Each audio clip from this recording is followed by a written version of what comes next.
calibré. Donc, je vous demande d'écouter attentivement. Ce qu'on fait, c'est pour sensibiliser.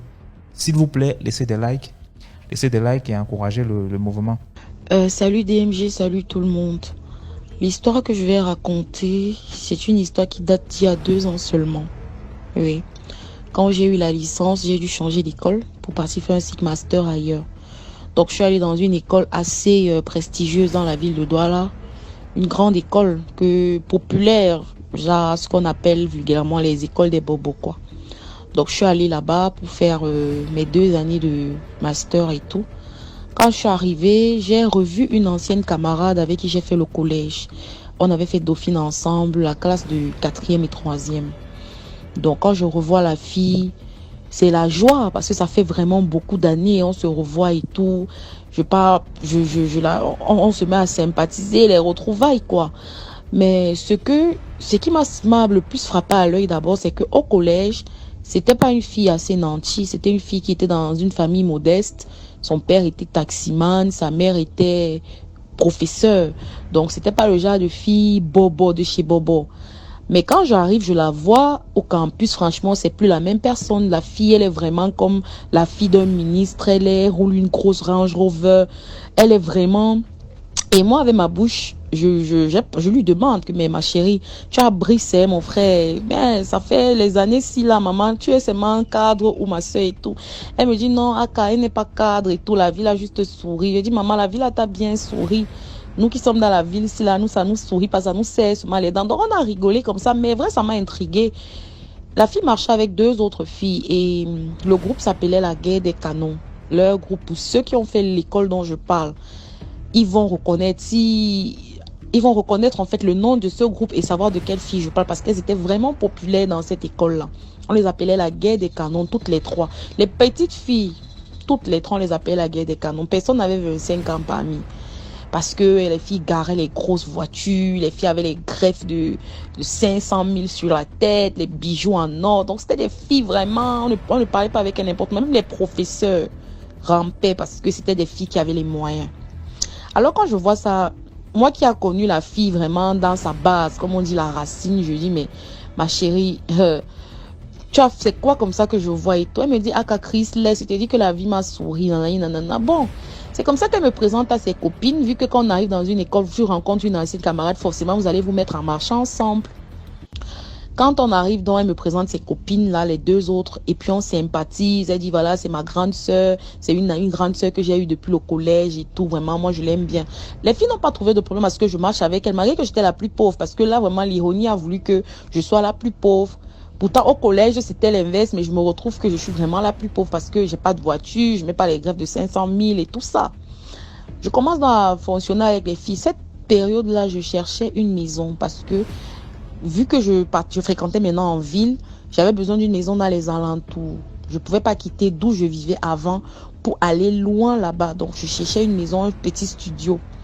C'est où quand j'ai cherché ça pendant un bon bout de temps, je ne trouvais pas. Donc, c'était pénible pour moi tout le temps, quitter loin à Japoma où j'habitais, revenir à l'école en ville et tout. C'est où un jour, ma pote là en question me dit que, mais pourquoi toi tu souffres même comme ça pour chercher la maison? Entre seulement dans notre groupe, entre véritablement dans notre groupe et tu n'auras plus le genre de problème là. Tu es là, tu cherches la maison. Tu cherches la maison de quoi? Je lui demande que maman, entrer dans quel groupe? Nous sommes déjà le groupe, non, on marche déjà ensemble. Elle dit, ah non, pas comme ça. Là, maintenant, on marche ensemble, c'est vrai, mais tu n'es pas dans le groupe proprement dit. Là, maintenant, tu es seulement sous couvert moi, parce que voilà, c'est moi qui tire ta main, mais entre dans le groupe. C'est déjà la fille que maman, quand je me demande d'entrer dans le groupe, alors explique-moi, peut-être je peux être intéressée, parce que je voulais comprendre, en fait, vu que j'étais toujours intriguée par l'argent de cette fille-là, qui ne travaille pas, mais d'abord, l'école où on était super chère. C'est une école qui était au moins 1,2 million.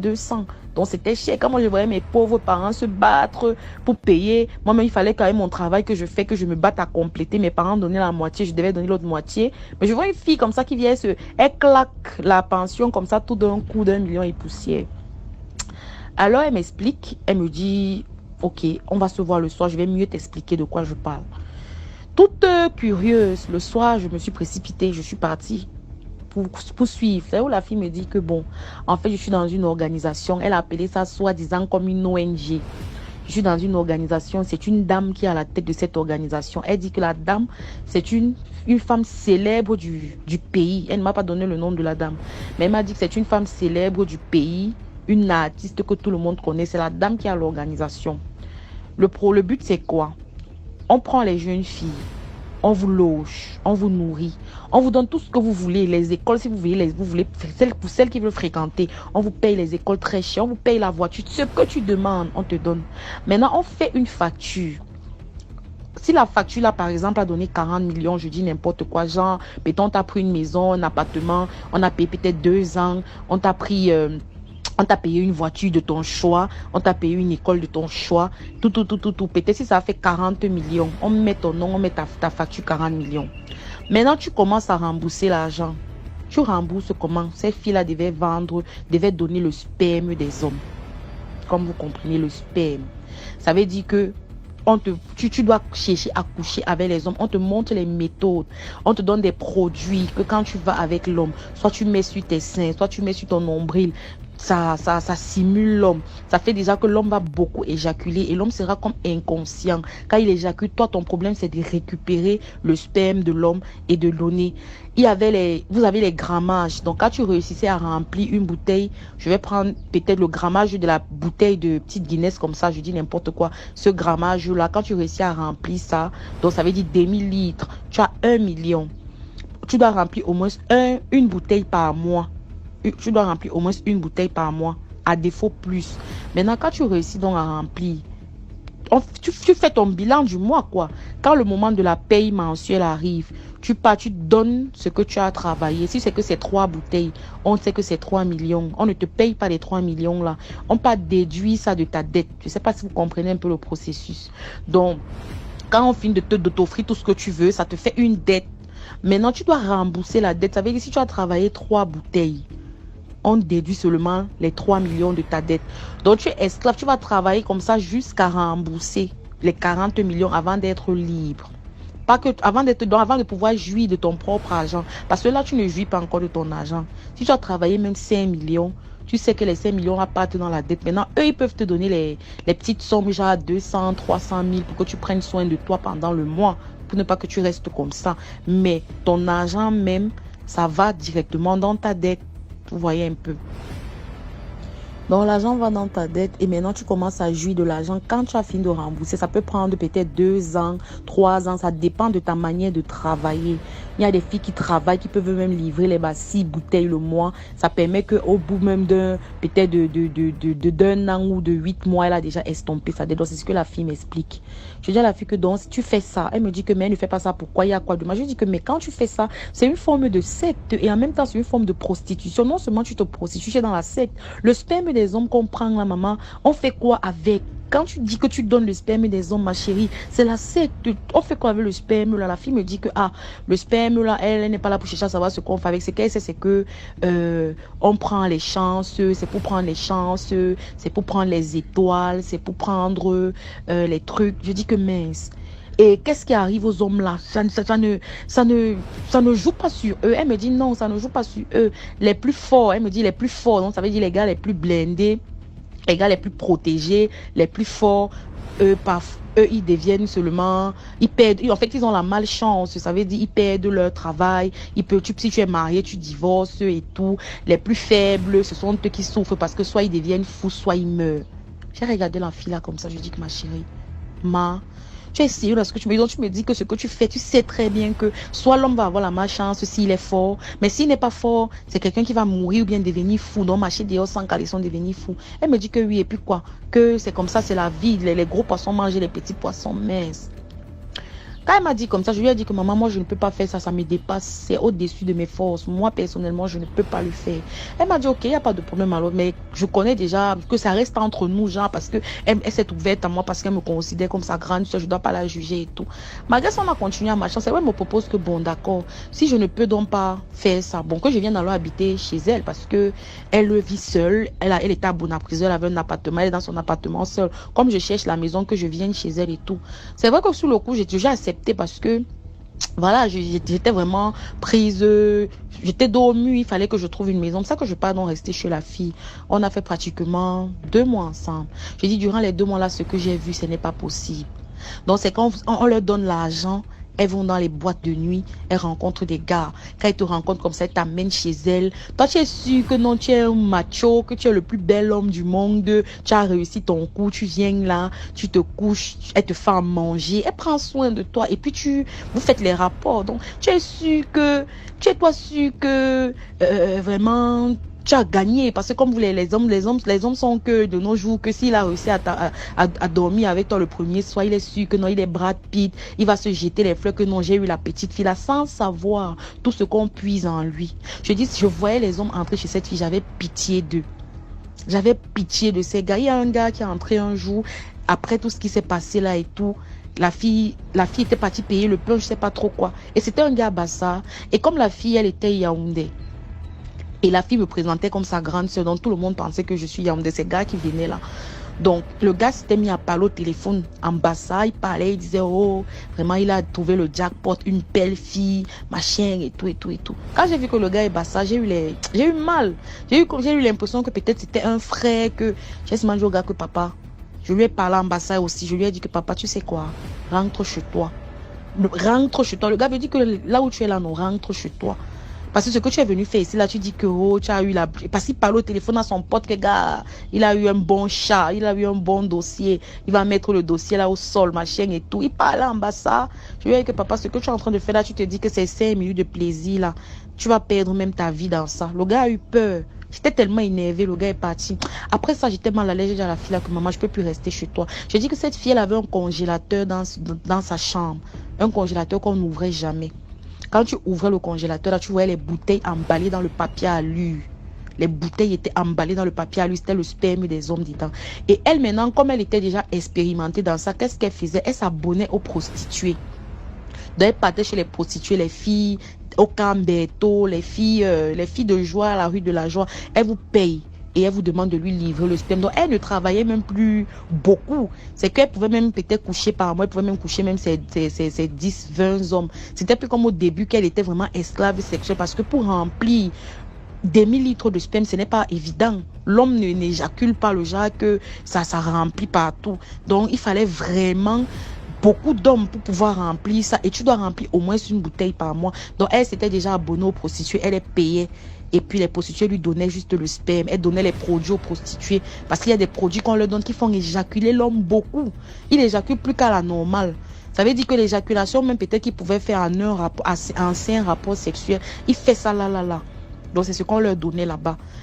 Elle avait donc les bouteilles là dans son congélateur. Une fois, j'ai même assisté à leur paye. On les payait dans une boîte de nuit à Bounanjo. J'ai assisté à la paye des filles là, mais j'ai eu la chair de poule. Je suis sortie avec elle. Ce jour, elle m'a invité. Et c'était le jour de leur paye. Le monsieur qui les gérait, il vient avec les enveloppes là. Quand il arrive, il donne ses mains ton nom. Tu vois les petites filles garées, les grosses voitures. Elle vient, donne son nom, on prend son enveloppe, on lui remet. Elle remonte dans sa voiture et part. Donc c'est ce que cette fille-là fait jusqu'à aujourd'hui. Quand moi j'ai fini mes 2 ans d'école, je l'évitais même quand j'ai commencé à voir ça, j'ai commencé à l'éviter parce que j'ai dit que là ce n'est que ce qu'elle m'a dit. Elle m'a seulement donné le côté du sperme qu'elle vend. Qu'est-ce qui me prouve qu'en dehors du sperme qu'elle vend, il n'y a pas autre chose derrière qu'elle n'a pas pu me dire. Franchement, moi, c'est mieux que je me retire. C'est comme ça que j'ai commencé à les éviter. Je ne marchais plus trop avec elle. J'ai commencé à les éviter. Donc, quand j'ai fait la première année master, l'année dernière, j'ai fait la première année master. Après ça, j'ai trouvé un petit travail. J'ai dit que bêta, je laisse même d'abord la deuxième année master. Là, j'ai commencé à travailler. J'ai arrêté l'école. Donc, ça fait qu'on s'est encore perdu de vue. Du coup, jusqu'à maintenant, je sais qu'elle continue dans cette activité parce que elle n'avait pas encore estompé sa dette. Comme elle m'avait expliqué, elle avait une dette de 100 millions. D'après tout, avec tout ce qu'on lui avait donné, elle avait une dette de 100 millions. Et quand nous, on s'était connus, elle avait déjà remboursé quelque chose comme 60 millions.